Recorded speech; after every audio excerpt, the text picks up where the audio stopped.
পশ্চিমবঙ্গের প্রধান বন্দর কি কি? কলকাতা ও হলদিয়া। পশ্চিমবঙ্গের কয়েকটি বিমানবন্দরের নাম কর।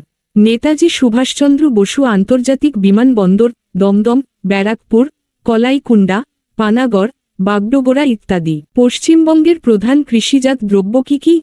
ধান, পাট, চা, গম, সরিষা, ডাল, ভুট্টা, আখ, তামাক, আলু প্রভৃতি। পশ্চিমবঙ্গের তামাক কোথায় উৎপন্ন হয়?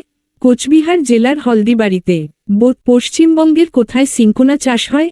দার্জিলিং জেলার মংপুতে। সিনকোনা কি কাজে লাগে? কুইনাইন নামক ঔষধ প্রস্তুত করতে সিনকোনা লাগে। পশ্চিমবঙ্গের কি কি ফল পাওয়া যায়? আম, কমলালেবু, কাঁঠাল, লিচু, জামরুল, কালোজাম, নারকেল, পেয়ারা, কলা, শসা, আনারস প্রভৃতি। কোথাকার কমলালেবু ও কোথাকার আম বিখ্যাত? দার্জিলিং এর কমলালেবু ও মালদহের আম বিখ্যাত।